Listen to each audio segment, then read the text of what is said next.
ਸਰਦਾਰ sir ਤੇ ਤੱਕੜ sir ਦੇ ਸਹਿਯੋਗ ਨਾਲ ਦੋਵੇਂ ਚੀਜ਼ਾਂ ਹੋ ਰਹੀਆਂ। ਅਸੀਂ ਸਾਰੇ ਇਹਨਾਂ ਦਾ ਧੰਨਵਾਦ ਕਰਨਾ ਚਾਹੀਦਾ ਵੀ ਸਾਨੂੰ ਇਹੋ ਜਿਹਾ ਮੌਕਾ ਮਿਲ ਰਿਹਾ ਜਿਹਦੇ ਨਾਲ ਸਾਡਾ ਜਿਹੜਾ ਪੈਟਰਨ ਸਿਸਟਮ ਹੈ, ਜਿਹੜਾ ਸਾਡਾ ਯਾਦ ਕਰਨ ਵਾਲਾ ਸਿਸਟਮ ਹੈ, ਉਹ ਸਾਡਾ ਐਕਟਿਵ ਹੋ ਜੂਗਾ ਜਾਵੇ। ਠੀਕ ਹੈ, ਉਸੇ ਤਰੀਕੇ ਨਾਲ ਅਸੀਂ ਸਾਰੀਆਂ ਜਿੰਨੀਆਂ ਐਕਟੀਵਿਟੀਜ਼ ਕਾਲਜ ਦੇ ਵਿੱਚ ਹੁੰਦੀਆਂ ਉਹਦੇ 'ਚ ਪਾਰਟੀਸਪੇਟ ਕਰਿਆ ਕਰੋ, ਕਿਉਂਕਿ ਐਕਟੀਵਿਟੀਜ਼ ਤੁਹਾਡੇ ਦਿਮਾਗ ਦੇ ਵਿੱਚ ਯਾਦ ਰਹਿੰਦੀਆਂ। ਕਿਤਾਬ ਦੇ ਵਿੱਚ ਟੈਕਸਟ ਨੌਲੇਜ ਹੈ ਜਿਹੜੀ ਉਹਨੂੰ ਯਾਦ ਕਰਨਾ ਔਖਾ।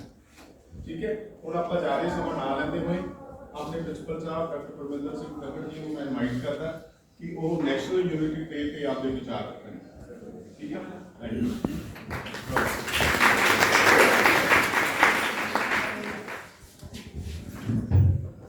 बहुत ही सत्कारत मेरे साथी मैडम प्रोफेसर शिल्पा कांसल जी, डॉक्टर सुभाष चंद्र, डॉक्टर सनाट खन्ना, ये प्यारे विद्यार्थियों,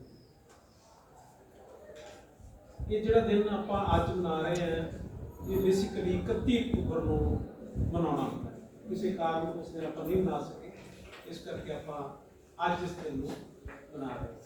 31 अक्तूबर सरदार वल्लभ भाई पटेल का नाम तुसीं सुनिया होना, पिछे जो बहुत चर्चा हुई है, उन्होंने एक बहुत वड्डी मूर्ति है मेटल की, जिस लोगों ने बड़ी चर्चा की कि क्यों बनवाई गई, इतना खर्च करने की लोड़ सी, और उससे हर बंदे ने कई बार पोलिटिकल नजरिया को वखरा हो सकता है, लेकिन इहो जे व्यक्तियों का व्यक्तित्व ਤੁਹਾਡੇ ਵਰਗੇ ਵਿਦਿਆਰਥੀਆਂ ਤੱਕ ਲਿਜਾਣ ਲਈ ਇਸ ਤਰ੍ਹਾਂ ਦੀਆਂ ਪ੍ਰਤਿਮਾਵਾਂ, ਇਸ ਤਰ੍ਹਾਂ ਦਾ ਸਿਸਟਮ ਬਣਾਉਣਾ ਬਹੁਤ ਜ਼ਰੂਰੀ ਹੈ। ਨਹੀਂ ਤੁਹਾਨੂੰ ਨਹੀਂ ਸੀ ਪਤਾ ਲੱਗਣਾ ਕਿ ਸਰਦਾਰ ਵੱਲਭ ਭਾਈ ਪਟੇਲ ਕੌਣ ਹੈ। ਠੀਕ ਹੈ, ਉਹਨਾਂ ਦੀ ਜਿਹੜੀ ਕੰਟਰੀਬਿਊਸ਼ਨ ਹੈ ਉਹਨੂੰ ਮੱਦੇਨਜ਼ਰ ਰੱਖਦੇ ਹੋਏ ਉਹਨਾਂ ਦੇ ਇਸ ਜਨਮ ਦਿਨ ਨੂੰ ਅਸੀਂ ਮਨਾਉਂਦੇ ਹਾਂ ਰਾਸ਼ਟਰੀ ਏਕਤਾ ਦਿਵਸ ਦੇ ਤੌਰ। ਰਾਸ਼ਟਰੀ ਏਕਤਾ ਕੀ ਹੈ? ਹਿੰਦੁਸਤਾਨ ਤੁਸੀਂ ਜਾਣਦੇ ਹੋ ਕਿ ਕਿੰਨੀਆਂ ਸਟੇਟਾਂ ਨੇ, ਕਿੰਨੇ ਸਾਡੇ ਕਲਚਰ ਨੇ, ਕਿੰਨੀਆਂ ਭਾਸ਼ਾਵਾਂ ਨੇ। ਇਸ ਤਰ੍ਹਾਂ ਦਾ ਜਿਹੜਾ ਗੁਲਦਸਤਾ ਹੈ ਉਹ ਕਿਸੇ ਵੀ ਦੇਸ਼ ਦਾ ਨਹੀਂ। ਜੇ ਸਾਊਥ ਦਾ ਬੰਦਾ ਅਸੀਂ ਤੁਹਾਡੇ 'ਚ ਬਿਠਾ ਦਈਏ ਉਹ ਬਿਲਕੁਲ ਵੱਖਰੀ ਤਰ੍ਹਾਂ ਦਾ ਹੈ। ਠੀਕ ਹੈ, ਈਸਟ ਦਾ ਬਿਠਾ ਦਈਏ ਉਹ ਵੱਖਰੀ ਤਰ੍ਹਾਂ ਦਾ ਹੈ, ਵੈਸਟ ਦਾ ਬਿਠਾ ਦਈਏ ਉਹ ਵੱਖਰੀ ਤਰ੍ਹਾਂ ਦਾ ਹੈ। ਹੁਣ ਕੇਰਲਾ ਦੇ ਲੋਕ, ਆਂਧਰਾ ਦੇ ਲੋਕ ਸਾਡੇ ਨਾਲ ਨਹੀਂ ਮਿਲਦੇ, ਲੇਕਿਨ ਇਸ ਦੇਸ਼ ਦੀ ਖੂਬਸੂਰਤੀ ਕੀ ਹੈ ਕਿ ਅਸੀਂ ਸਾਰੇ ਇਕੱਠੇ ਹੋ ਕੇ ਆਪਣੇ ਮੁਲਕ ਲਈ ਕੰਮ ਕਰ ਰਹੇ ਹਾਂ। ਜਿਵੇਂ ਤੁਸੀਂ ਇਹ ਦਿਨ ਮਨਾ ਰਹੇ ਹੋ, ਆਈ ਇਹ ਦਿਨ ਕੇਰਲਾ 'ਚ ਵੀ ਮਨਾਇਆ ਜਾ ਰਿਹਾ ਹੈ, ਆਈ ਇਹ ਦਿਨ ਆਂਧਰਾ 'ਚ ਵੀ ਮਨਾਇਆ ਜਾ ਰਿਹਾ ਹੈ, ਜਾਂ ਹੋਰ ਜਿਹੜੀਆਂ ਸਟੇਟਾਂ ਹੈਗੀਆਂ ਸਾਊਥ ਦੀਆਂ ਜਾਂ ਈਸਟ ਦੀਆਂ, ਸਿੱਕਮ ਹੈ ਜਾਂ ਹੋਰ, ਉਹ ਸਾਰਿਆਂ ਦੇ ਵਿੱਚ ਇਹ ਦਿਨ ਜਿਹੜਾ ਮਨਾਇਆ ਜਾ ਰਿਹਾ, ਕਿਉਂਕਿ ਇਹ ਸਾਡਾ ਕੌਮੀ ਨੇਤਾ ਹੈ ਸਰਦਾਰ ਵੱਲਭ ਭਾਈ ਪਟੇਲ, ਜਿਨ੍ਹਾਂ ਨੂੰ ਲੋਹ ਪੁਰਸ਼ ਦੇ ਨਾਮ ਨਾਲ ਵੀ ਜਾਣਿਆ ਜਾਂਦਾ ਹੈ। ਸੋ ਇਸ ਦਿਨ ਨੂੰ ਮਨਾਉਣਾ, ਰਾਸ਼ਟਰੀ ਏਕਤਾ ਦੀ ਗੱਲ ਕਰਨੀ, ਉਹ ਸਾਡੇ ਮੁਲਕ ਦੇ ਵਿੱਚ ਬਹੁਤ ਜ਼ਰੂਰੀ ਹੈ। ਜੇਕਰ ਅਸੀਂ ਇਹਨਾਂ ਦਿਨਾਂ ਨੂੰ ਮਨਾਵਾਂਗੇ, ਤੁਹਾਨੂੰ ਕਿਸੇ ਪਰਸਨੈਲਿਟੀ ਬਾਰੇ ਪਤਾ ਲੱਗੂਗਾ, ਤੁਸੀਂ ਉਹਨੂੰ ਜਾ ਕੇ YouTube ਤੇ ਖੋਲੋਗੇ ਜਾਂ ਸਰਚ ਮਾਰਨ ਦੀ ਕੋਸ਼ਿਸ਼ ਕਰੋਗੇ ਤਾਂ ਤੁਸੀਂ ਕੁਛ ਨਾ ਕੁਛ ਨਵਾਂ ਉਹਦੇ ਵਿੱਚੋਂ ਹਾਸਲ ਕਰੋਗੇ। ਕਹਿਣ ਤੋਂ ਭਾਵ ਇਹ ਹੈ ਕਿ ਇਸ ਗੱਲ ਦੀ ਚਰਚਾ ਜ਼ਰੂਰ ਛਿੜਨੀ ਚਾਹੀਦੀ। ਅਸੀਂ ਬੇਸ਼ੱਕ ਕਾਲਜ ਦੇ ਵਿੱਚ 1600 ਵਿਦਿਆਰਥੀ ਹੈ, ਤੁਹਾਡੇ ਇੱਥੇ 200 ਵਿਦਿਆਰਥੀ ਬੈਠਾ ਹੈ ਜੀ ਗੱਲ ਕਰ ਰਹੇ, ਲੇਕਿਨ ਤੁਹਾਡੇ ਵਿੱਚੋਂ ਵੀ ਇਹ ਗੱਲ ਸਪਰੈਡ ਹੋ ਕੇ ਬਾਹਰ ਜਾਏਗੀ। ਤੁਹਾਨੂੰ ਮੁੰਡੇ ਪੁੱਛਣਗੇ ਵੀ ਕੀ ਚੱਲਦਾ ਸੀ ਉੱਥੇ, ਕੀ ਚੱਲ ਰਿਹਾ ਸੀਗਾ, ਅੱਜ ਕੀ ਹੋਇਆ, ਤਾਂ ਤੁਸੀਂ ਦੱਸੋਗੇ ਵੀ ਇਸ ਤਰ੍ਹਾਂ ਕਰਕੇ ਰਾਸ਼ਟਰੀ ਏਕਤਾ ਦਿਵਸ ਦੀ ਗੱਲ ਹੋ ਰਹੀ ਸੀ ਤੇ ਸਰਦਾਰ ਵੱਲਭ ਭਾਈ ਪਟੇਲ ਦੀ ਜ਼ਿੰਦਗੀ ਦੀ ਗੱਲ ਹੋ ਰਹੀ ਸੀ। ਉਹਨੇ ਦੇਸ਼ ਨੂੰ, ਇਸ ਭਾਰਤ ਨੂੰ ਅਖੰਡਤਾ ਪ੍ਰਦਾਨ ਕਰਨ ਦੇ ਵਿੱਚ ਕੀ ਯੋਗਦਾਨ। ਸੋ ਇਹਨਾਂ ਦਿਨਾਂ ਨੂੰ ਅਸੀਂ ਖਾਸ ਤੌਰ ਤੇ NSS ਦੀ ਐਕਟੀਵਿਟੀ ਦੇ ਤੌਰ ਤੇ ਜੋੜ ਕੇ ਦੇਖਦੇ ਹਾਂ। ਜਿਹੜਾ ਤੁਹਾਡਾ ਕੌਮੀ ਸੇਵਾ ਯੋਜਨਾ ਯੂਨਿਟ ਹੈ, ਇੱਕ ਯੂਨਿਟ ਸਾਡੇ ਕੋਲ ਸੈਲਫ ਫਾਈਨਾਂਸ ਹੈ, ਇੱਕ ਪੈਸੇ ਉਹਨਾਂ 2 ਯੂਨਿਟਸ ਦੇ ਵੱਲੋਂ ਜਿਨ੍ਹਾਂ ਨੂੰ ਚਲਾ ਰਹੇ ਨੇ ਡਾਕਟਰ ਸਨਾਟ ਖੰਨਾ, ਉਹਨਾਂ ਯੂਨਿਟਸ ਵੱਲੋਂ ਵੀ ਇਹ ਅੱਜ ਦਾ ਜਿਹੜਾ ਇਵੈਂਟ ਹੈ ਉਹ ਆਪਾਂ ਬੜੇ ਸਾਦੇ ਜਿਹੇ ਢੰਗ ਨਾਲ ਆਰਗੇਨਾਈਜ਼ ਕਰਦੇ ਹਾਂ। ਅਸੀਂ ਕੋਸ਼ਿਸ਼ ਇਹ ਕਰਦੇ ਹਾਂ ਕਿ ਕਿਤੇ ਪੈਸਾ ਜਿਹੜਾ ਹੈ ਉਹ ਜਿੰਨਾ ਸਾਡੇ ਕੋਲ ਹੈ ਜਾਂ ਜਿੰਨਾ ਘੱਟ ਹੈ ਜਾਂ ਜਿਸ ਤਰ੍ਹਾਂ ਦੀ ਸਥਿਤੀ ਹੈ, लेकिन कोई ना कोई एक्टिविटी अपने पत्र से छोटी मोटी करते रहना ਸੋ ਉਸੇ ਤਹਿਤ ਹੀ ਅੱਜ ਆਪਾਂ ਇੱਥੇ ਇਕੱਤਰ ਹੋਏ ਹਾਂ। ਸੋ ਸਰਦਾਰ ਵੱਲਭ ਭਾਈ ਪਟੇਲ ਦੀ ਜੀਵਨੀ ਤੁਸੀਂ YouTube ਤੇ ਜਾ ਕੇ ਜ਼ਰੂਰ ਦੇਖੋ, ਉਹਦੀ ਪ੍ਰਤਿਮਾ ਬਾਰੇ ਕੀ ਚਰਚਾ ਹੋਈ ਉਹ ਜ਼ਰੂਰ ਦੇਖੋ। ਮਤਲਬ ਸਿਰਫ ਇਹ ਹੈ ਕਿ ਇੱਕ ਯਾਦ ਲਾਉਣੀ ਹੈ ਤੁਹਾਨੂੰ ਕਿ ਅੱਜ ਦਾ ਦਿਨ ਰਾਸ਼ਟਰੀ ਏਕਤਾ ਨੂੰ ਸਮਰਪਿਤ ਹੈ। 31 ਅਕਤੂਬਰ ਦਾ ਦਿਨ ਰਾਸ਼ਟਰੀ ਏਕਤਾ ਨੂੰ ਸਮਰਪਿਤ ਹੈ ਤੇ ਸਰਦਾਰ ਵੱਲਭ ਭਾਈ ਪਟੇਲ ਨੂੰ ਸਮਰਪਿਤ। ਮੇਰਾ ਖਿਆਲ ਹੈ ਕਿ ਤੁਸੀਂ ਇਹੋ ਜਿਹੀਆਂ ਚੀਜ਼ਾਂ ਨੂੰ ਪਸੰਦ ਕਰੋਗੇ। ਤੁਹਾਡੇ 'ਚ ਹਰ ਕਲਾਸ ਦੇ ਵਿਦਿਆਰਥੀ ਅਸੀਂ ਬਹੁਤ ਹੀ ਕੋਸ਼ਿਸ਼ ਕਰਦੇ ਹਾਂ ਕਿ ਆਰਟਸ ਦੇ ਵਿਦਿਆਰਥੀਆਂ ਨੂੰ ਜ਼ਿਆਦਾ ਇਨਵੋਲਵ ਕੀਤਾ ਜਾਵੇ, ਕਿਉਂਕਿ ਸਾਇੰਸ ਦੇ ਵਿਦਿਆਰਥੀਆਂ ਦਾ ਆਪਣਾ ਇੱਕ ਸਿਸਟਮ ਹੈ, ਉਹ ਸਾਇੰਸ ਦੇ ਜਿਹੜੇ ਹੈਗੇ ਆ ਪ੍ਰੋਗਰਾਮ ਉਹਦੇ ਵਿੱਚ ਜ਼ਿਆਦਾ ਪਾਰਟੀਸਪੇਟ ਕਰਦੇ ਆ। ਲੇਕਿਨ ਜਿਹੜਾ ਆਰਟਸ ਵਿੰਗ ਹੈਗਾ ਇਹਦੇ ਵਿੱਚ ਇਸ ਤਰ੍ਹਾਂ ਦੀਆਂ ਚੀਜ਼ਾਂ, ਏਕਤਾ ਦੀ ਗੱਲ, ਇਕੱਠੇ ਰਹਿਣ ਦੀ ਗੱਲ, ਸਬਰ ਸੰਤੋਖ ਦੀ ਗੱਲ, ਉਹ ਜ਼ਿਆਦਾ ਪ੍ਰਭਾਵਸ਼ਾਲੀ ਕਰਨਾ ਹੋਣੀ ਚਾਹੀਦੀ ਹੈ। ਸੋ ਤੁਹਾਨੂੰ ਅੱਜ ਦੇ ਇਸ ਦਿਨ ਦੀਆਂ ਭਾਵ 31 ਅਕਤੂਬਰ ਦੀਆਂ ਰਾਸ਼ਟਰੀ ਏਕਤਾ ਦਿਵਸ ਦੀਆਂ ਬਹੁਤ ਬਹੁਤ ਮੁਬਾਰਕਾਂ। ਔਰ ਅਸੀਂ ਇਸ ਦਿਨ ਨੂੰ ਇੱਕ ਅਹਿਦ ਲੈਂਦੇ ਹਾਂ ਕਿ ਅਸੀਂ ਰਾਸ਼ਟਰੀ ਏਕਤਾ ਵਾਸਤੇ ਹਮੇਸ਼ਾ ਕੰਮ ਕਰਦੇ ਰਹਾਂਗੇ। ਅਸੀਂ ਸਾਡੇ ਦੇਸ਼ ਦਾ, ਮੁਲਕ ਦਾ ਕੋਈ ਵੀ ਬੰਦਾ ਸਾਡੇ ਕੋਲ ਆਉਂਦਾ ਹੈ, ਤੁਹਾਨੂੰ ਸ਼ਾਇਦ ਨਹੀਂ ਪਤਾ ਕਿ ਇਸ ਕਾਲ ਦੇ ਵਿੱਚ ਜੰਮੂ ਕਸ਼ਮੀਰ ਦੇ ਵਿੱਚ ਬਹੁਤ ਹਾਲਾਤ ਖਰਾਬ ਹੋ ਗਏ ਸੀਗੇ, ਤਾਂ ਇੰਡੀਆ ਗੌਰਮੈਂਟ ਨੇ ਇਹ ਕੀਤਾ ਸੀ ਕਿ ਜਿਹਨੂੰ ਜਿੱਥੇ ਨੇੜੇ ਪੈਂਦਾ ਹੈ, ਜੰਮੂ ਕਸ਼ਮੀਰ ਦਾ ਬਸ਼ਿੰਦਾ ਹੈ, ਜਿਹਨੂੰ ਜਿੱਥੇ ਕੋਈ ਨੇੜੇ ਸੈਂਟਰ, ਕੋਈ ਯੂਨੀਵਰਸਿਟੀ, ਕੋਈ ਕਾਲਜ ਪੈਂਦਾ ਹੈ, ਉੱਥੇ ਉਹ ਆਪਣਾ ਕੋਰਸ ਜੁਆਇਨ ਕਰ ਸਕਦਾ ਫ੍ਰੀ ਆਫ ਕਾਸਟ। ਠੀਕ ਹੈ, ਤਾਂ ਸਾਡੇ ਇਸ ਕਾਲਜ ਦੇ ਵਿੱਚੋਂ BCA ਕਰਕੇ ਗਏ ਨੇ ਜੰਮੂ ਕਸ਼ਮੀਰ ਦੇ ਵਿਦਿਆਰਥੀ, ਉਹ ਸਾਡੇ ਵਿੱਚ ਰਹੇ, ਸਾਡੇ ਵਿਦਿਆਰਥੀਆਂ ਨਾਲ ਰਹੇ, ਉਹ ਇੰਨੇ ਫੈਮਿਲੀਅਰ ਹੋ ਗਏ। ਠੀਕ ਹੈ, ਉਹਨਾਂ ਦਾ ਜਾਣ ਨੂੰ ਦਿਲ ਨਹੀਂ ਸੀ ਕਰਦਾ। ਔਰ ਹੁਣ ਉਹਨਾਂ ਦੀਆਂ ਡਿਗਰੀਜ਼ ਆਈਆਂ ਸੀਗੀਆਂ, ਤਾਂ ਉਹਨਾਂ ਨੇ ਉਹ ਮੈਸੇਜ ਕੀਤਾ ਕਿ ਸਾਨੂੰ ਆਉਣ ਦੇ ਵਿੱਚ ਦਿੱਕਤ ਹੈ, ਜੇ ਪ੍ਰਿੰਸੀਪਲ ਸਾਹਿਬ ਸਾਡੀਆਂ ਡਿਗਰੀਆਂ ਜਿਹੜੀਆਂ ਉਹ ਸਾਨੂੰ ਰਜਿਸਟਰੀ ਕਰਵਾ ਦੇਣ, ਸਾਨੂੰ ਆਉਣਾ ਨਾ ਪਵੇ। ਅਸੀਂ ਉਹਨਾਂ ਦੀ ਡਿਗਰੀ ਰਜਿਸਟਰੀ ਵੀ ਕਰਵਾਈ, ਕਿਉਂਕਿ ਉਹ ਸਾਡੇ ਵਾਸਤੇ ਸਪੈਸ਼ਲ ਸਟੂਡੈਂਟ ਸੀ। ਠੀਕ ਹੈ, ਆਪਾਂ ਤਾਂ ਪੰਜਾਬ ਤੋਂ ਆ, ਉਹ ਬੰਦਾ ਬਾਹਰ ਤੋਂ ਆਇਆ। ਜਿਹੜਾ ਬੰਦਾ ਬਾਹਰ ਤੋਂ ਆਇਆ ਹੁੰਦਾ ਉਹਦੀ ਮਹਿਮਾਨ ਨਵਾਜ਼ੀ ਦਾ ਧਿਆਨ ਰੱਖਣਾ ਉਹ ਆਪਣਾ ਜ਼ਿਆਦਾ ਫਰਕ ਹੁੰਦਾ। ਵੈਸੇ ਵੀ ਪੰਜਾਬੀ ਆਪਾਂ ਮਹਿਮਾਨ ਨਵਾਜ਼ੀ ਦੇ ਵਿੱਚ ਜਾਣੇ ਜਾਂਦੇ ਹਾਂ, ਤਾਂ ਅਸੀਂ ਉਹਨਾਂ ਵਿਦਿਆਰਥੀਆਂ ਨੂੰ, ਸਾਡੇ ਵਿਦਿਆਰਥੀ ਨੇ ਬੜਾ ਅਕੋਮੋਡੇਟ ਕੀਤਾ, ਉਹਨਾਂ ਨੂੰ ਉਹਨਾਂ ਦਾ ਜੰਮੂ ਕਸ਼ਮੀਰ ਹੀ ਭੁਲਾਤਾ, ਉਹਨਾਂ ਨੂੰ ਪੰਜਾਬ ਹੀ ਚੰਗਾ ਲੱਗਣ ਲੱਗ ਗਿਆ। ਸੋ ਇਹ ਇੱਕ ਰਾਸ਼ਟਰੀ ਏਕਤਾ ਦਾ ਪ੍ਰਤੀਕ ਹੈ। ਇਹ ਸਾਰੀ ਫੀਲਿੰਗ, ਇਹ ਸਾਡੀਆਂ ਜਿਹੜੀਆਂ ਭਾਵਨਾਵਾਂ। ਸੋ ਇਹਨਾਂ ਸ਼ਬਦਾਂ ਨਾਲ ਤੁਹਾਡਾ ਸਭ ਦਾ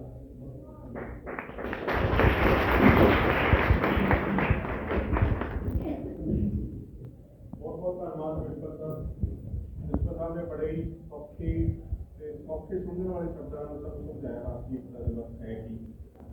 ਇਹਦੀ ਸ਼ੁਰੂਆਤ 31 ਅਕਤੂਬਰ 2014 ਨੂੰ ਸਟਾਰਟ ਹੋਇਆ ਸੀ ਰਾਸ਼ਟਰੀ ਏਕਤਾ ਦਿਵਸ ਮਨਾਉਣਾ। ਸਰਦਾਰ ਵੱਲਭ ਭਾਈ ਪਟੇਲ ਦੇ ਨਾਂ ਤੇ ਰਾਸ਼ਟਰੀ ਏਕਤਾ ਦਿਵਸ ਮਨਾਉਣਾ ਸ਼ੁਰੂ ਕੀਤਾ। ਵੱਲਭ ਭਾਈ ਪਟੇਲ ਕੌਣ ਸੀ? ਜਦੋਂ ਦੇਸ਼ ਆਜ਼ਾਦ ਹੋਇਆ, ਸਾਡਾ ਦੇਸ਼ ਜਦੋਂ ਅੰਗਰੇਜ਼ ਛੱਡ ਕੇ ਗਏ ਆ ਨਾ, ਉਦੋਂ 562 ਰਿਆਸਤਾਂ ਨੂੰ ਐਜ਼ ਇਟ ਇਜ਼ ਛੱਡ ਗਏ। ਉਹਨਾਂ ਨੂੰ ਇਹ ਕਹਿ ਗਏ ਤੁਸੀਂ ਭਾਵੇਂ ਭਾਰਤ 'ਚ ਚਲੇ ਜਾਓ, ਭਾਵੇਂ ਪਾਕਿਸਤਾਨ 'ਚ ਚਲੇ ਜਾਓ, ਭਾਵੇਂ ਆਜ਼ਾਦ ਰਹਿ ਜਾਓ। ਤਾਂ ਜਦੋਂ ਨਿੱਕੇ ਨਿੱਕੇ ਹਿੱਸਿਆਂ ਦੇ ਵਿੱਚ ਸਾਡਾ ਦੇਸ਼ ਵੰਡਿਆ ਗਿਆ, ਤਾਂ ਸਾਰੀਆਂ 562 ਰਿਆਸਤਾਂ ਨੂੰ ਇਕੱਠੇ ਕਰਨ ਦਾ ਕੰਮ ਸਰਦਾਰ ਵੱਲਭ ਭਾਈ ਪਟੇਲ ਨੇ ਕੀਤਾ। 562 ਰਿਆਸਤਾਂ, 562 ਰਾਜੇ ਸੀ ਸਮਝੋ, ਜਿਵੇਂ ਫਰੀਦਕੋਟ ਦਾ ਰਾਜਾ, ਪਟਿਆਲੇ ਦਾ ਰਾਜਾ, ਐਵੇਂ ਕਰਕੇ ਰਿਆਸਤਾਂ ਸੀ 562 ਰਿਆਸਤਾਂ ਨੂੰ ਇਕੱਠਾ ਕੀਤਾ। ਉਹ ਸਰਦਾਰ ਵੱਲਭ ਭਾਈ ਪਟੇਲ ਦਾ ਕੰਮ। ਤਾਂ ਜਿਹੜਾ ਅੱਜ ਇੰਡੀਆ ਅਸੀਂ ਦੇਖਦੇ ਹਾਂ, ਜੇ ਵੱਲਭ ਭਾਈ ਪਟੇਲ ਨਾ ਹੁੰਦੇ ਤਾਂ 562 ਰਿਆਸਤਾਂ ਦੇ ਵਿੱਚ ਵੰਡਿਆ ਹੋਣਾ ਸੀ ਵੱਖਰਾ। ਤਾਂ ਉਹ ਉਹਨਾਂ ਦਾ ਜਿਹੜਾ ਇੱਕ ਉਪਕਰਮ ਹੈ, ਆ ਸਾਰਾ ਕੰਮ ਕੀਤਾ ਹੈ। ਤਾਂ ਉਹਨਾਂ ਦੇ ਬੇਸਿਸ ਤੇ ਹੀ ਸਾਰਾ ਇੰਡੀਆ ਕਨੈਕਟਡ ਹੈ। ਅਲੱਗ-ਅਲੱਗ ਤਰ੍ਹਾਂ ਦੇ, ਅਲੱਗ-ਅਲੱਗ ਕਲਚਰ ਦੇ ਲੋਕ ਸਾਰੇ ਇਕੱਠੇ ਬੈਠੇ ਹੋਏ ਆ। ਤਾਂ ਹੁਣ ਮੈਂ ਗੱਲ ਕਰ ਰਿਹਾ ਸੀ, ਸਮਰਾਟ ਸਰ ਦਾ ਨਾਮ ਲੈ ਰਿਹਾ ਸੀ, ਪ੍ਰਿੰਸੀਪਲ ਸਾਹਿਬ ਦਾ ਨਾਮ ਲੈ ਰਿਹਾ ਸੀ, ਸ਼ਿਲਪਾ ਮੈਡਮ ਦਾ ਨਾਮ ਰਹਿ ਗਿਆ ਸੀ। ਸ਼ਿਲਪਾ ਮੈਡਮ ਵੀ ਹਮੇਸ਼ਾ ਕੋਈ ਨਾ ਕੋਈ ਇਨੋਵੇਟਿਵ ਆਈਡੀਆ ਸੋਚਦੇ ਰਹਿੰਦੇ ਹੈ ਵੀ ਤਾਂ ਜੋ ਬੱਚਿਆਂ ਨੂੰ ਵੱਧ ਤੋਂ ਵੱਧ ਨੌਲੇਜ ਦਿੱਤੀ ਜਾ ਸਕੇ। ਜੇ ਅਸੀਂ ਕਾਲਜ ਦੇ ਵਿੱਚ ਆਏ ਹਾਂ ਤਾਂ ਮੈਕਸਿਮਮ ਗੇਨ ਹੋ ਸਕੇ। ਤਾਂ ਹੁਣ ਮੈਂ ਬੇਨਤੀ ਕਰਦਾ ਡਾਕਟਰ ਸਮਰਾਟ ਖੰਨਾ ਨੂੰ, ਡਾਕਟਰ ਸਾਹਿਬ ਥੋੜਾ ਆਪਣੇ ਵਿਚਾਰ ਬੱਚਿਆਂ ਨਾਲ ਸ਼ੇਅਰ।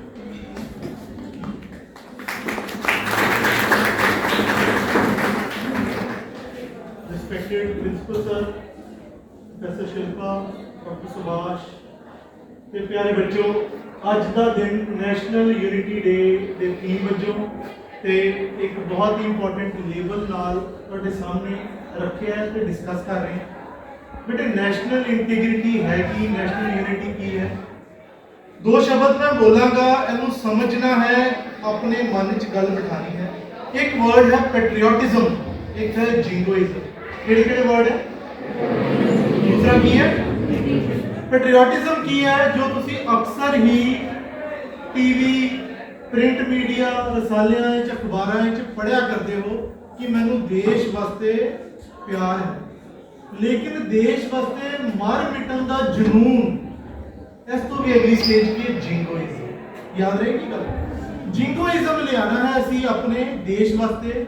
ਸਿਰਫ ਉਸ ਹੱਦ ਤੱਕ ਸਾਡੇ ਦੇਸ਼ ਨਾਲ ਰਿਸ਼ਤਾ ਨਹੀਂ ਜੁੜਿਆ ਹੋਇਆ ਕਿ ਅਸੀਂ ਦੇਖ ਲੈਂਦੇ ਹਾਂ ਕਿ ਵੀ ਕ੍ਰਿਕਟ ਦਾ ਖਿਡਾਰੀ ਉਹਨੇ ਮੈਚ ਜਿੱਤਿਆ, ਤੁਸੀਂ ਦੇਸ਼ ਵਾਸਤੇ ਕੀ ਜਿੱਤਿਆ? ਆ ਬਹੁਤ ਮਿਹਨਤ। ਕਿਸੇ ਨੂੰ ਮਿਹਨਤ ਕਰਦਾ ਦੇਖਣਾ ਬਹੁਤ ਅੱਛੀ ਗੱਲ ਹੈ ਕਿ ਤੁਸੀਂ ਵੀ ਦੇਸ਼ ਵਾਸਤੇ ਉਨੀ ਮਿਹਨਤ ਕੀਤੀ, ਉਨਾ ਸਮਰਪਣ ਦਾ ਭਾਵ ਹੈ ਕਿ ਨਹੀਂ? ਆ ਗੱਲ ਜ਼ਰੂਰੀ ਹੈ। ਜਦ ਤੱਕ ਦੇਸ਼ ਵਾਸਤੇ ਸਮਰਪਣ ਦੀ ਭਾਵਨਾ ਨਹੀਂ ਆਏਗੀ, ਉਦੋਂ ਤੱਕ ਇਹੋ ਜਿਹੇ ਦਿਹਾੜਿਆਂ ਦਾ ਮਤਲਬ ਨਹੀਂ ਬਣੇਗਾ। ਸੋ ਇਹੋ ਜਿਹੇ ਦਿਹਾੜੇ ਕਿਉਂ ਸਾਡੇ ਸਾਹਮਣੇ ਰੱਖੇ ਗਏ? ਤਾਂ ਕਿ ਬੱਚਿਆਂ ਵਿੱਚ, ਯੂਥ ਵਿੱਚ, ਇਸ ਜਨਰੇਸ਼ਨ ਦੇ ਲੋਕ ਜਿਹੋ ਜਿਹੇ ਤੁਸੀਂ ਬੈਠੇ ਹੋ, ਤੁਹਾਡੇ 'ਚ ਇਹੋ ਜਿਹੀ ਇੱਕ ਭਾਵਨਾ, ਇਹੋ ਜਿਹੀ ਇੱਕ ਚੇਤਨਾ ਜਗੇ ਕਿ ਤੁਸੀਂ ਸੋਚੋ ਕਿ ਦੇਸ਼ ਵਾਸਤੇ ਵਾਕਈ ਹੀ ਕੁਝ ਕਰ ਦੇਣਾ ਚਾਹੀਦਾ। ਕਿਉਂਕਿ ਇੱਥੋਂ ਛੱਡ ਕੇ ਕੈਨੇਡਾ 'ਚ, ਇੰਗਲੈਂਡ 'ਚ ਜਾ ਵਸਣ ਵਿੱਚ ਸਿਰਫ ਤੇ ਸਿਰਫ ਸਾਡਾ ਹੀ ਫਾਇਦਾ ਹੁੰਦਾ ਹੈ, ਦੇਸ਼ ਦਾ ਨੁਕਸਾਨ ਹੀ। ਕਿਉਂ ਅਸੀਂ ਬ੍ਰੇਨ ਡਰੇਨ ਕਰੀਏ, ਕਿਉਂ ਅਸੀਂ ਨੌਲੇਜ ਪੂਲ ਕਰੀਏ ਬਾਹਰਲੇ ਮੁਲਕਾਂ ਵਿੱਚ, ਜਦ ਸਾਡੇ ਕੋਲ ਇੰਨੀ ਕੈਪੇਬਿਲਿਟੀ, ਐਬਿਲਿਟੀ, ਪੋਟੈਂਸ਼ੀਅਲ, ਟੈਲੈਂਟ ਹੈ, ਜਦ ਅਸੀਂ ਐਸੇ ਹੀ ਬਹੁਤ ਕੁਝ ਕਰ ਸਕਦੇ ਹਾਂ। ਆਪਣੇ ਪੋਟੈਂਸ਼ੀਅਲ ਨੂੰ, ਆਪਣੀ ਐਬਿਲਿਟੀ ਨੂੰ, ਆਪਣੀ ਸ਼ਮਤਾ ਨੂੰ ਸਮਝੋ। ਇੱਥੋਂ ਹੀ ਬੇਟੇ ਆਈਐਸ ਨਿਕਲਦੇ ਆ। ਜੇ ਸੋਚੋ ਤੇ ਬਹੁਤ ਕੁਝ ਹੈ, ਨਹੀਂ ਸੋਚੋ ਤੇ ਕੱਖ ਵੀ ਨਹੀਂ ਹੈ। ਗੱਲ ਸਮਝਦੇ ਹੋ? ਜੇ ਇਸ ਕਾਲਜ ਵਿੱਚੋਂ ਸਿਵਲ ਸਰਵਿਸਿਜ਼ ਦਾ ਬੱਚਾ ਨਿਕਲ ਸਕਦਾ ਹੈ, ਭਾਰਤ ਦੀ ਨੁਮਾਇੰਦਗੀ ਦੇਸ਼ ਵਿੱਚ, ਵਿਸ਼ਵ ਵਿੱਚ ਕਰ ਰਿਹਾ ਹੈ, ਜੈਤੋਂ ਦਾ ਵਸਨੀਕ ਬੱਚਾ ਜੇ ਕਰ ਰਿਹਾ ਹੈ, ਤਾਂ ਤੁਸੀਂ ਕਿਉਂ ਨਹੀਂ ਹੋ ਸਕਦੇ? ਤੁਸੀਂ ਵੀ ਹੋ ਸਕਦੇ। ਗੱਲ ਹੈ ਆਪਣੇ ਵਿੱਚ ਝਾਤੀ ਮਾਰਨ ਦੀ ਲੋੜ ਹੈ। ਸ਼ੀਸ਼ੇ ਸਾਹਮਣੇ ਖੜੇ ਹੋ ਕੇ ਆਪਣੇ ਆਪ ਨੂੰ ਸਮਝਣ ਦੀ, ਦੇਖਣ ਦੀ, ਪੁੱਛਣ ਦੀ ਲੋੜ ਹੈ ਕਿ ਜੇ ਉਹ ਕਰ ਸਕਦੀ ਹੈ, ਮੈਂ ਕਿਉਂ ਨਹੀਂ? ਮੈਨੂੰ ਵੀ ਆਈਓ ਚਾਰ ਦੀਵਾਰੀ, ਆਈਓ ਟੀਚਰ, ਆਈਓ ਕਾਲਜ, ਆਈਓ ਇੰਫਰਾਸਟ੍ਰਕਚਰ ਮਿਲਿਆ ਹੈ, ਆਈਓ ਟੀਚਿੰਗ ਮਿਲੀ ਹੈ। ਸੋ ਬੇਟੇ ਸਾਰਾ ਸਮਾਨ ਆਈਓ ਹੈ, ਸਾਰਾ ਐਟਮੋਸਫੀਅਰ ਆਈਓ ਹੈ। ਇਹਦੇ ਚੋਂ ਹੀ ਤੁਸੀਂ ਐਕਸਟ੍ਰੈਕਟ ਕਰਨਾ ਹੈ, ਇਹਦੇ ਚੋਂ ਹੀ ਖਿੱਚਣਾ ਹੈ। ਜੇ ਕੁਝ ਪਾ ਜਾਓਗੇ ਤੇ ਕੁਝ ਬਣ ਜਾਓਗੇ, ਨਹੀਂ ਤੇ ਫਿਰ ਅਸੀਂ ਬਹੁਤ ਵੱਡੀ ਭੀੜ ਦਾ ਇੱਕ ਹਿੱਸਾ ਬਣ ਜਾਵਾਂਗੇ। ਅਸੀਂ ਲੋਕਾਂ ਦੀ ਅਚੀਵਮੈਂਟ ਨੂੰ ਰੋਜ਼ ਸੁਣਿਆ ਕਰਾਂਗੇ, ਤਾਲੀਆਂ ਮਾਰਿਆ ਕਰਾਂਗੇ, ਪਰ ਉਹ ਦਿਨ ਵੀ ਕਿੰਨਾ ਯਾਦਗਾਰ ਹੋਏਗਾ ਜਦ ਤੁਸੀਂ ਆਪ ਖੜੇ ਹੋਵੋਗੇ ਤੇ ਤੁਹਾਡੀ ਅਚੀਵਮੈਂਟ ਤੇ ਲੋਕੀ ਤਾਲੀਆਂ ਮਾਰਨਗੇ। ਆ ਗੱਲ ਨੂੰ ਸਮਝੋ ਬੇਟੇ, ਮੀਡੀਓਕਰ ਹੀ ਹੈ ਸਾਰੇ ਬੱਚੇ। ਕੋਈ ਬੱਚਾ ਮਾਂ ਦੀ ਕੁੱਖ ਵਿੱਚੋਂ ਬਹੁਤ ਟੈਲੈਂਟਡ ਨਹੀਂ ਹੁੰਦਾ, ਇੱਥੇ ਜਾ ਕੇ ਹੌਲੀ ਹੌਲੀ ਕਰਕੇ ਕਸ਼ਮਕਸ਼ ਜ਼ਿੰਦਗੀ ਦੀ ਸਮਝ ਕੇ ਹੌਲੀ ਹੌਲੀ ਸਟੇजेस ਕਲੀਅਰ ਕਰਕੇ ਉਹ ਮਹਾਨ ਬਣਦਾ ਹੈ। So it's up to you. ਆਪਣੇ ਟੈਲੈਂਟ ਨੂੰ ਸਮਝਾਓ, ਸਮਝੋ ਵੀ ਤੇ ਲੋਕਾਂ ਤੱਕ ਵੀ ਗੱਲ ਪਹੁੰਚਦੀ ਕਰੋ ਕਿ ਵੀ ਇਸ ਕਾਲਜ ਵਿੱਚ ਕੀ ਕੁਝ ਹੋ ਰਿਹਾ ਹੈ, ਤਾਂ ਕਿ ਅਸੀਂ ਆਪਣਾ ਵੀ ਇੱਕ ਬੌਂਡਿੰਗ ਕਰ ਸਕੀਏ। ਬੌਂਡਿੰਗ ਬਹੁਤ ਜ਼ਰੂਰੀ ਹੈ। ਜਦ ਸਾਨੂੰ ਕਾਲਜ 'ਚ ਜਾਂਦੇ ਹੋਏ ਆ ਲੱਗੇ ਕਿ ਵੀ ਇੱਥੇ ਗੰਦਗੀ ਦਾ ਢੇਰ ਹੈ, ਅਸੀਂ ਜਾ ਕੇ ਸਫਾਈ ਕਰਮਚਾਰੀ ਨੂੰ ਕਹੀਏ ਕਿ ਅੰਕਲ ਜੀ, ਭਾਜੀ ਇੱਥੇ ਗੰਦਗੀ ਹੈ, ਕਾਲਜ 'ਚ ਵਧੀਆ ਨਹੀਂ ਲੱਗਦਾ। ਆ ਤੁਹਾਡੀ ਬਿਲੋਂਗਿੰਗਨੈਸ ਹੈ। ਜਦ ਤੱਕ ਕਲਾਸਰੂਮ ਤੱਕ ਕਾਲਜ ਨਾਲ, ਸ਼ਹਿਰ ਨਾਲ, ਦੇਸ਼ ਨਾਲ ਬਿਲੋਂਗਿੰਗਨੈਸ ਨਹੀਂ ਹੈ, ਉਦੋਂ ਤੱਕ ਇਹੋ ਜਿਹੇ ਦਿਹਾੜਿਆਂ ਦਾ ਕੋਈ ਮਤਲਬ ਨਹੀਂ। ਅੱਜ ਜੇ ਅਸੀਂ ਇਕੱਠੇ ਹੋਏ ਆ ਤੇ ਮਤਲਬ ਸਮਝਣ ਵਾਸਤੇ ਹੋਏ ਆ। ਸਮਝੋ ਤੇ ਉਮੀਦ ਕਰਦਾ ਹਾਂ ਕਿ ਮੇਰੇ ਕੁਝ ਸ਼ਬਦ ਤੇ ਜੋ ਪ੍ਰਿੰਸੀਪਲ ਸਾਹਿਬ ਨੇ ਤੁਹਾਡੇ ਨਾਲ ਬਹੁਤ ਵਧੀਆ ਗੱਲਾਂ ਸਾਂਝੀਆਂ ਕੀਤੀਆਂ, ਡਾਕਟਰ ਸੁਭਾਸ਼ ਨੇ ਤੁਹਾਡੇ ਨਾਲ ਕਈ ਸ਼ਬਦ ਸਾਂਝੇ ਕੀਤੇ ਹੈ, ਉਹਨਾਂ ਦਾ ਜੇ ਤੁਹਾਡੇ ਤੇ 10% ਵੀ ਅਸਰ ਹੋ ਗਿਆ ਤੇ ਅਸੀਂ ਆਪਣੀ ਜਿੱਤ ਸਮਝਾਂਗੇ। ਤੇ ਜੇ ਤੁਹਾਡੇ ਚੋਂ ਆ ਸ਼ਬਦਾਂ ਨਾਲ ਕੋਈ ਕੁਝ ਬਣ ਗਿਆ ਤੇ ਅਸੀਂ ਵਾਕਈ ਹੀ ਆਪਣੇ ਆਪ ਨੂੰ ਖੁਸ਼ਕਿਸਮਤ ਸਮਝਾਂਗੇ। ਸੋ ਇਹਨਾਂ ਸ਼ਬਦਾਂ ਨਾਲ ਮੈਂ ਉਮੀਦ ਕਰਦਾ ਹਾਂ ਕਿ ਅਸੀਂ ਅੱਜ ਇੱਕ ਪ੍ਰਣ ਲਵਾਂਗੇ। ਉਹ ਪ੍ਰਣ ਸਾਨੂੰ ਰਾਸ਼ਟਰੀ ਪਲੇਜ ਦੇ ਰਾਹੀਂ ਸਰਕਾਰ ਦੁਆਰਾ ਦਿੱਤਾ ਗਿਆ, ਜੋ ਆਪਾਂ ਓਥ ਦੀ ਤਰ੍ਹਾਂ ਲਵਾਂਗੇ, ਰਾਈਟ ਹੈਂਡ ਅੱਗੇ ਕਰਕੇ, ਠੀਕ ਹੈ। ਤੇ ਉਸ ਪ੍ਰਣ ਨੂੰ ਬੋਲਣਾ ਹੈ ਤੇ ਉਸ ਤੋਂ ਬਾਅਦ ਘਰ ਜਾ ਕੇ ਇਹਨੂੰ ਦੁਬਾਰਾ ਤੋਂ ਡਾਊਨਲੋਡ ਕਰਕੇ ਸਮਝਣਾ ਵੀ ਹੈ। ਹਰ ਇੱਕ ਸ਼ਬਦ ਵਿੱਚ ਮਤਲਬ ਜੁੜਿਆ ਹੈ, ਹਰ ਇੱਕ ਸ਼ਬਦ ਵਿੱਚ ਕੋਈ ਮੈਸੇਜ ਜੁੜਿਆ ਹੈ। ਸੋ ਮੈਂ ਹੁਣ ਸਾਰੇ ਬੱਚਿਆਂ ਨੂੰ ਹਿਦਾਇਤ ਦਵਾਂਗਾ ਕਿ ਸਾਰੇ ਆਪਣੀ ਆਪਣੀ ਸੀਟ ਤੇ ਖੜੇ ਹੋ ਕੇ ਰਾਈਟ ਹੈਂਡ ਅੱਗੇ ਕਰਕੇ Just whosoever cannot take out right hand, you can take out your left hand also. Pledge is more important. मैं pledge बोल रहा हूँ, मेरे नाल नाल बोलेंगे। I dedicate myself to preserve the unity, integrity, and security of the nation, and also strive hard to spread this message among my fellow countrymen. I take this pledge in the spirit of unification of my country, which was made possible by the vision and actions of Sardar Vallabhbhai Patel. Thank you.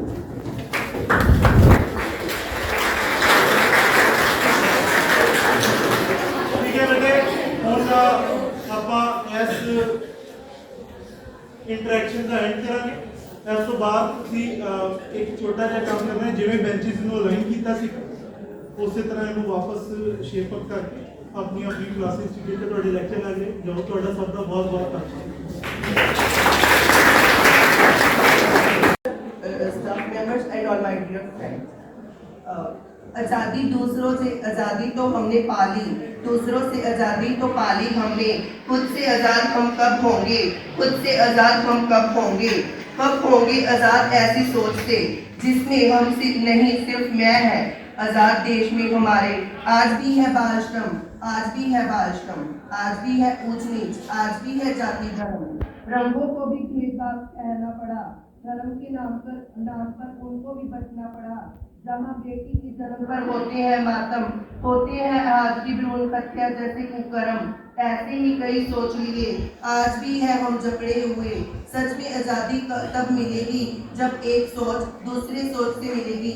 आओ एक सोच राष्ट्र बने, भेदभाव से सब ऊपर उठे। Thank you.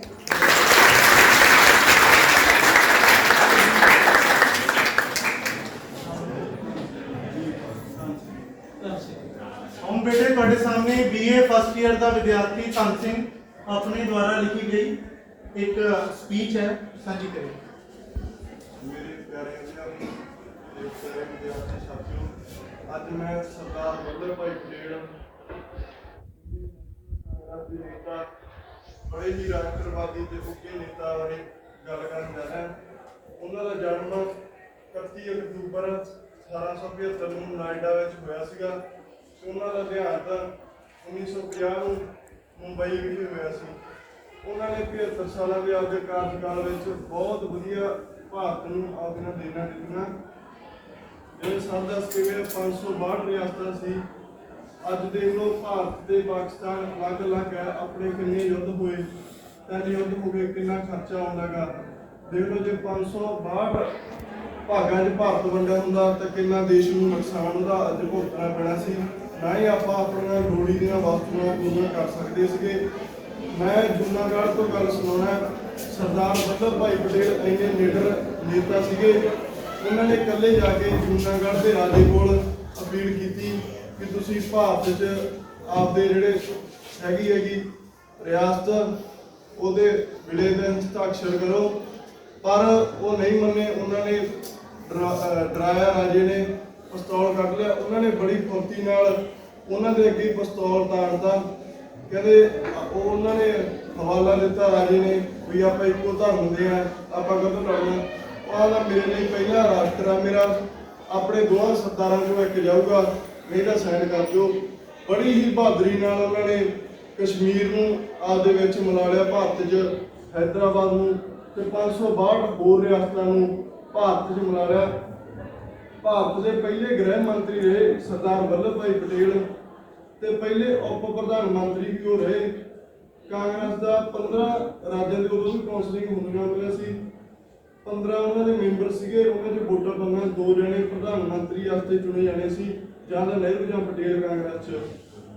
ਤੇ ਸਰਦਾਰ ਵੱਲਭ ਭਾਈ ਪਟੇਲ ਨੇ 13 ਵੋਟਾਂ ਦੇ ਜਿੱਤ ਹਾਸਲ ਕਰ ਲਈ। ਜਵਾਹਰ ਲਾਲ ਨਹਿਰੂ ਜੀ ਨੂੰ 2 ਵੋਟਾਂ ਮਿਲੀਆਂ, ਉਹ ਬੜਾ ਸਤਿਕਾਰ ਕਰਦੇ, ਉਹਨਾਂ ਨੇ ਅਸਤੀਫਾ ਦੇ ਦਿੱਤਾ। ਬਾਅਦ 'ਚ ਨਹਿਰੂ ਜੀ ਪ੍ਰਧਾਨ ਮੰਤਰੀ ਬਣੇ, ਉਹ ਕਹਿੰਦੇ ਇਸ ਦਾ ਗ੍ਰਹਿ ਮੰਤਰੀ ਬਣਨਾ, ਅੱਜ ਦੇਸ਼ ਦੀ ਸੇਵਾ ਹੀ ਕਰਨੀ ਹੈ, ਦੇਸ਼ ਦੀ ਏਕਤਾ ਤੇ ਅਖੰਡਤਾ ਦੀ ਰਾਖੀ ਕਰਨੀ ਹੈ। ਇਸ ਲਈ ਉਹਨਾਂ ਨੇ ਬੜੀ ਬਹਾਦਰੀ ਨਾਲ ਸਾਰੇ ਭਾਰਤ ਨੂੰ ਇਕੱਠਾ ਕਰਤਾ, ਜਿਹੜਾ ਆਪਾਂ ਅੱਜ ਭਾਰਤ ਵਿਹੜਿਆ। ਨਹੀਂ ਤਾਂ ਆਪਣੇ ਦੇਸ਼ ਦਾ ਤੁਸੀਂ ਹਾਲ ਦੇਖ ਸਕਦੇ ਹੋ, 562 ਰਿਆਸਤਾਂ 'ਚ ਵੰਡਿਆ ਹੋਣਾ ਸੀ। ਨਿੱਕੇ ਨਿੱਕੇ ਆਪਣੇ ਸੂਬੇ ਹੋਣੇ, ਜਿਵੇਂ ਫਰੀਦਕੋਟ ਦਾ ਰਾਜਾ ਹੋ ਗਿਆ, ਨਾਭਾ ਰਿਆਸਤ ਹੋ ਗਈ, ਪਟਿਆਲਾ ਰਿਆਸਤ ਹੋ ਗਈ। ਇੱਦਾਂ ਹੋਣਾ ਹੀ ਅੱਜ ਆਪਣਾ ਜਿਹੜਾ ਭਾਰਤ ਹੈ ਉਹਨਾਂ ਕਰਕੇ ਆ। ਉਹਨਾਂ ਦੇ ਜਨਮ ਦਿਨ ਨੂੰ ਇਹ ਦਿਨ ਸਮਰਪਿਤ ਹੁੰਦਾ ਹੈਗਾ, ਨੈਸ਼ਨਲ ਯੂਨਿਟੀ ਡੇ। ਧੰਨਵਾਦ।